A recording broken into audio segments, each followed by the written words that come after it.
Olá, tudo bem? Seja muito bem-vindo ao meu canal. Para o vídeo de hoje, eu estarei continuando uma pequena série de vídeos que eu me comprometi a fazer, mais precisamente um mini curso sobre História do Brasil, dividido de uma maneira bastante ampla, bastante abrangente, de modo que o conteúdo aqui produzido faça a devida correlação entre os mais distintos públicos, seja o estudante do ensino médio, o estudante do ensino fundamental, pré-vestibular e as pessoas que se interessam por história, gostam de estudar por conta própria e querem obter um conhecimento sobre a disciplina como um todo, em especial, aqui no caso, a história do Brasil. Bem, o primeiro vídeo desse pequeno mini curso eu discorri sobre algumas questões relacionadas ao primeiro período do Brasil, por assim dizer, mais conhecido como Brasil Colônia. Ou seja,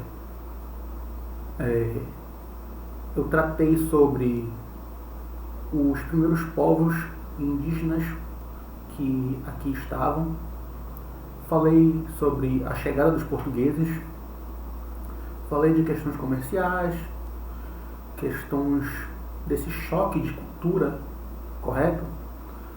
Falei sobre os primeiros séculos, e modos de vida, questões sociais, relações interpessoais, e foi nesse sentido que eu encaminhei o primeiro vídeo, porque eu gostaria de demonstrar que é muito interessante lidar e estudar estes aspectos da história do Brasil que tratam com questões mais sociais, questões do cotidiano, e ao invés de uma história propriamente política ou de estruturas ou mais pragmática, digamos assim. Então eu preferi dar um trato mais social. Para essa segunda aula eu busquei analisar alguns aspectos sobre o recorte em questão, do qual eu tratarei da transição de Brasil Colônia para Brasil Império, e nesse ínterim o Reino de Portugal e Brasil de Algarves, que é aquele modelo administrativo político que o Brasil passou para poder chegar na condição de império por meio da independência. Então, vamos lá. Bem, esse tipo de problemática é interessante notar que uma coisa que eu sempre falo, é necessário, muito importante que se diga isso, que é sempre muito importante estabelecer algumas relações entre aspectos regionais, aspectos nacionais e aspectos globais. O que eu quero dizer com isso? Da virada do século XVIII para o XIX,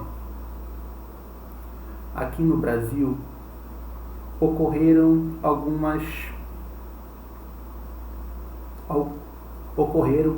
alguns levantes, como por exemplo a Inconfidência Mineira e a Conjuração Baiana. Mas para ficar só na Inconfidência Mineira, eu gostaria de destacar que, só para fazer um breve levantamento, a influência de certas ideias políticas e culturais vindas da Europa por meio de estudantes acadêmicos dessa elite que possui um forte viés aristocrático e que, por conta deste viés, possui naturalmente certos pressupostos.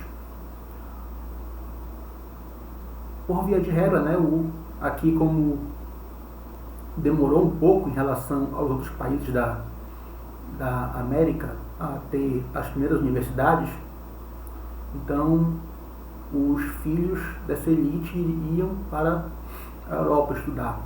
E de lá traziam esses ideais, por assim dizer, iluministas, cuja influência resultou neste levante, muito bem liderado pelo Tiradentes, que dentre as principais reivindicações cobrava a questão do imposto da coroa, que a coroa cobrava.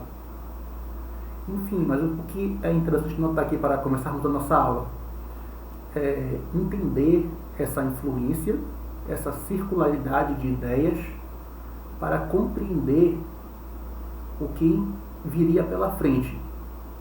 Acima de tudo, compreender que certos eventos desencadeados na Europa irão refletir de maneira direta aqui na nossa realidade brasileira, nesse embrião de nação que vem a nascer. Correto? Então, vamos lá.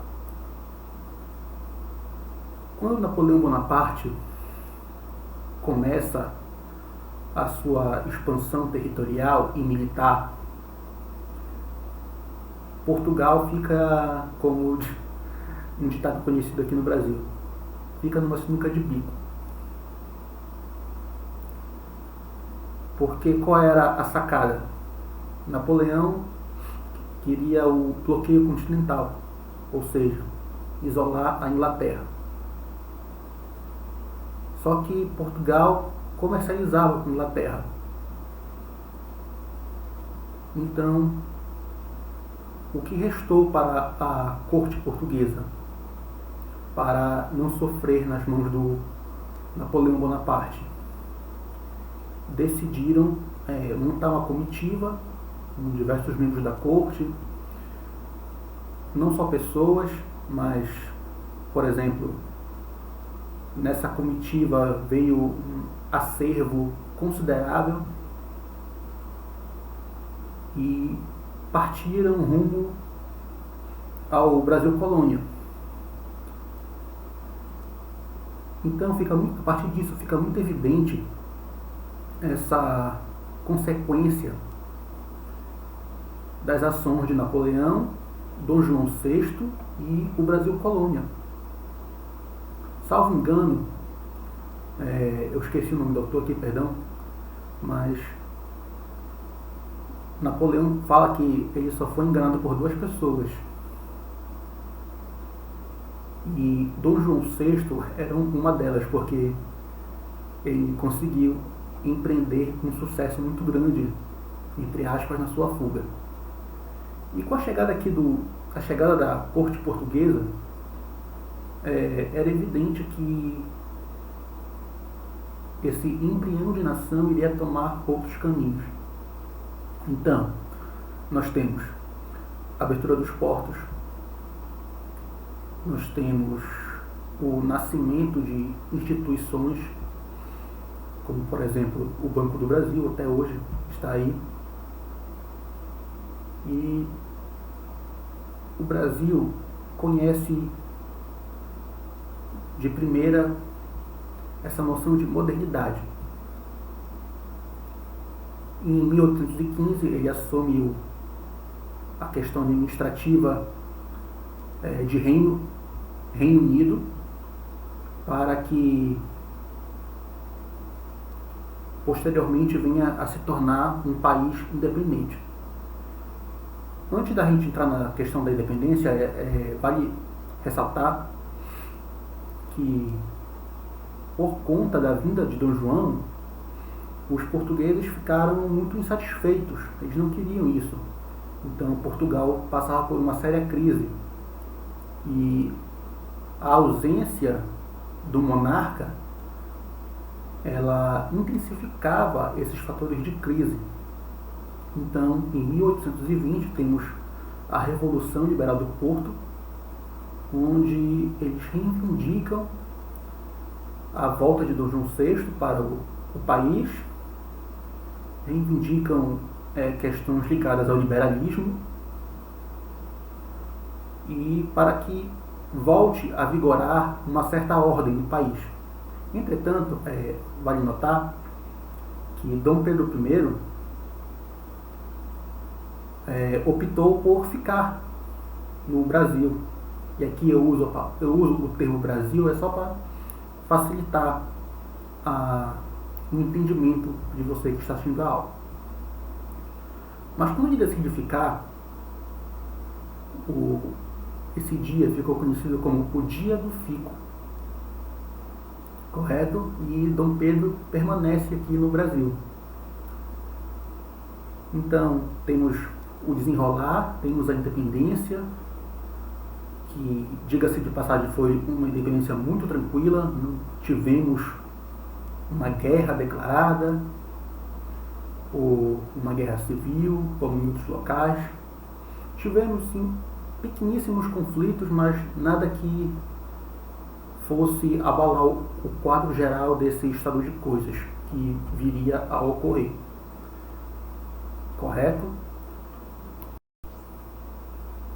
Bem, em 1822, então, temos a independência do Brasil proclamada por Dom Pedro I. É interessante perceber, né, que agora, de fato,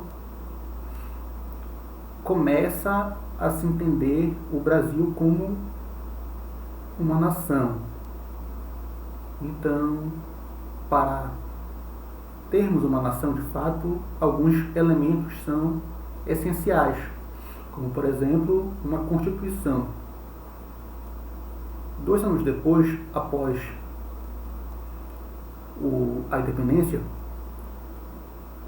a Constituição é outorgada.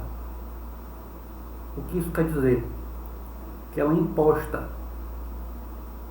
E por mais que ela tenha tido essa imposição, vale notar que ela possui algumas características liberais e o principal fato acerca dessa Constituição é a existência do poder moderador. O que é o poder moderador? Se você for lembrar, nós temos a tripartição de poder, muito bem elaborada por Montesquieu. Entretanto, o poder moderador seria uma forma de conter os excessos praticados por outros poderes. Naturalmente, é uma discussão repleta de divergências. Alguns historiadores acreditam que é algo de caráter autoritário, outros entendem como uma ferramenta legítima. Também tem o grupo que entende que o uso adequado ele trouxe mais benefícios do que malefícios, até porque cabe ressaltar que era necessário ter uma ordem para o estabelecimento dessa nação. Tudo é muito novo, tudo está acontecendo de maneira rápida, certo? Então, a devida experiência não é um fator que se faz presente. E fazendo uma análise geral do poder moderador, eu entendo que ele foi uma ferramenta bastante eficaz, porque o imperador utilizava ele para restabelecer a ordem, dissolver o parlamento da época. Entretanto, logo em seguida era restabelecido. Como diriam alguns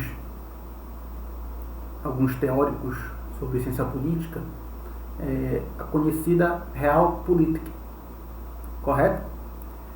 Bem, e nesse meio tempo, entre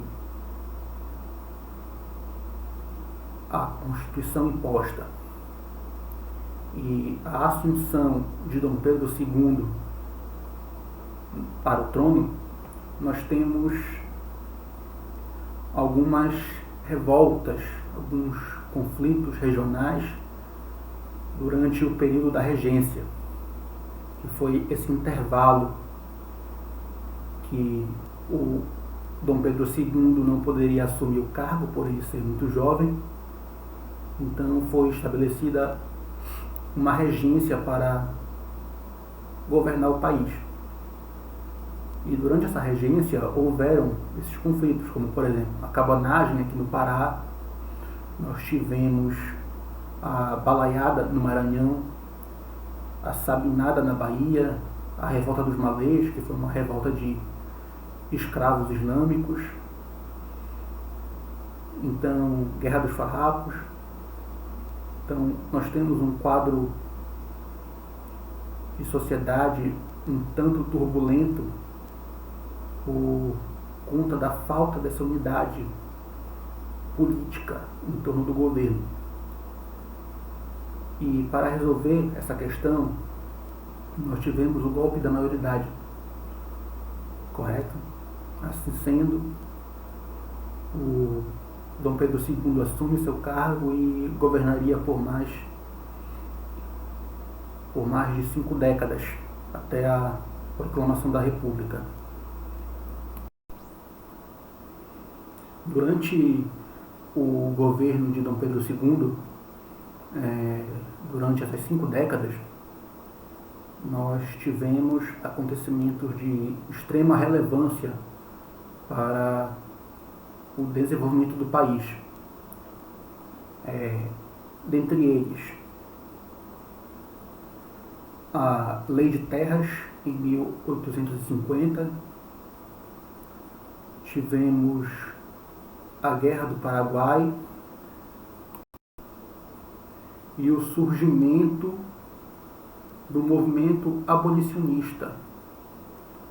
E quando eu digo surgimento, eu falo com o intuito de querer demonstrar um sentido de organização, porque é claro, antes sempre tiveram pessoas contrárias à escravidão, mas a partir da década de 60, 70, que foram surgir as pessoas organizadas e com o intuito de promover a abolição, correto? Além disso, é interessante fazer uma pequena nota sobre o perfil do imperador, o perfil biográfico de Dom Pedro II. Era um homem profundamente apaixonado pelas letras, pela ciência de modo geral, falava fluentemente diversos idiomas, era um profundo conhecedor das mais diversas disciplinas, em suma, um polímata, um homem dedicado a conhecer diversas disciplinas e áreas de conhecimento. Na criação de suas filhas não seria diferente, ele sempre promoveu essa educação, sempre foi um incentivador da educação pública, da divulgação de conhecimentos científicos, e ficou muito conhecido, por aquela frase: se não fosse imperador, gostaria muito de ter sido professor. Não existe profissão mais nobre, correto? Então, por conta deste perfil, né, é interessante notar os caminhos que a nação percorria. Porque pense bem, nós temos um imperador que entendia que estudos eram mais importantes do que propriamente a atividade política. Não que a atividade política não fosse importante, mas para ele a preferência era sempre dos estudos. Nós temos uma espécie de aristocracia que entendia e enxergava a abolição como algo muito prejudicial. Nós temos diversos intelectuais, como Joaquim Nabuco, Machado de Assis, José de Alencar, preocupados com questões sociais, em especial Joaquim Nabuco, do qual eu faço pesquisa. Sem dúvida foi nas palavras de Gilberto Freire, o nosso grande abolicionista, ou abolicionista, certo? Então, e acima de tudo, a escravidão estava permeada dentro da sociedade. Era um fenômeno histórico altamente enraizado. Então, nós tínhamos diversos tipos de escravidão. Tinha o escravo da lavoura, o escravo de ganho, o escravo tigre, que recentemente caiu no Enem. E questões como essa, questões que são profundamente enraizadas, demandam muito tempo para o alcance da solução. Não se faz esse tipo de resolução da noite para o dia. Foi um processo muito intenso, um processo que atingiu outras áreas do Império, correto? Por exemplo, no que diz respeito à Guerra do Paraguai, muitos escravos foram para a luta compor o exército brasileiro com a promessa de que seriam libertos, mas nem todos conseguiram essa euforia. Então cabe notar que aqui, nesse presente contexto histórico da época, essa segunda metade do século XVIII, século XIX, nós temos esse cenário cultural e social muito abrangente. Não existiam soluções fáceis para esse tipo de problema. E além dessas questões mais políticas e culturais, nós temos uma sociedade se desenvolvendo de maneira muito proeminente. Então, aspectos relacionados à infância, à juventude, aos namoros, às relações interpessoais, aquela noção de público versus privado. Então são coisas que, por conta do devir histórico, vão modelando-se ao passar do tempo. São coisas que mudam, que se ressignificam, adquirem um novo significado dentro dessas relações pessoais, correto? Então, é esse o quadro geral do Brasil nessa segunda metade do século XIX. E, claro, com o movimento abolicionista avançando, essas ideias vão adquirindo força na sociedade, as pessoas vão entendendo que é necessário mudar, é necessário promover essa mudança, e por conta desse trabalho intelectual muito forte, inclusive Joaquim Nabuco escreve em 1883 a sua obra de juventude, digamos assim, o abolicionismo, que é uma espécie de panfleto sobre essa dita realidade brasileira. Correto? Finalmente, após diversas formações de ministérios, diversas configurações políticas, diversas ações sociais e intelectuais, em 1888, em 13 de maio, a princesa Isabel assina a Lei Áurea, a lei definitiva para a libertação dos escravos. E, por conta disto,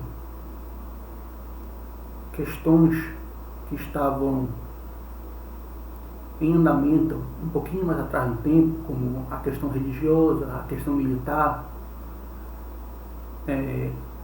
vem à tona e cobra o seu preço, cobra o preço dessa libertação. Tanto que no ano seguinte nós temos a queda do Império e, por consequente, nós temos a instituição da República, ou como ficou conhecida, a Proclamação da República, ou golpe republicano, como você queira chamar. Correto? Nós temos o início de uma nova etapa, o início de um novo ciclo, novos processos políticos, novos processos econômicos, culturais e sociais. Em suma, para fazer um pequeno resumo, começamos o século com influências iluministas, com a chegada de Dom João VI e sua comitiva, a abertura dos portos, Dia do Fico, independência, revoltas regionais, Dom Pedro II assumindo o trono, Guerra do Paraguai, movimento abolicionista, abolição, queda da República e proclamação.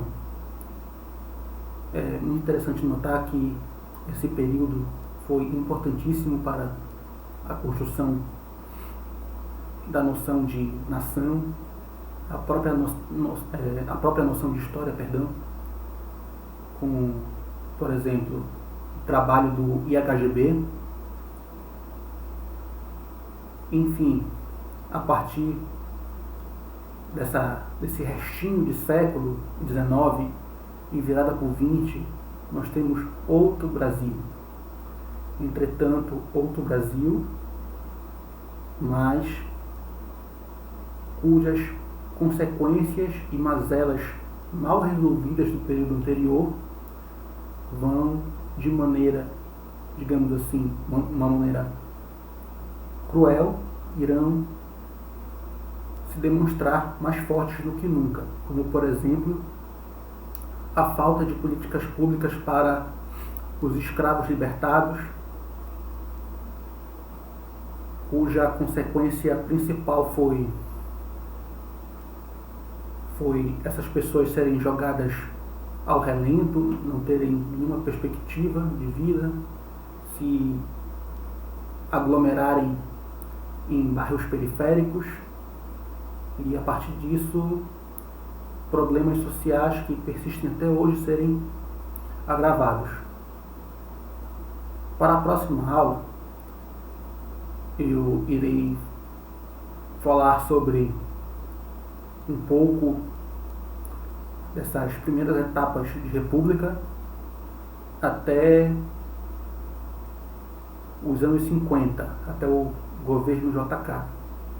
Se você gostou dessa aula, eu peço que deixe seu like, comente, pode ficar à vontade, faça seu comentário, sua contribuição, sua crítica, sugestão, tudo com muito respeito, e assim nós iremos construir um diálogo saudável, que é o intuito do canal. Muito obrigado e até a próxima.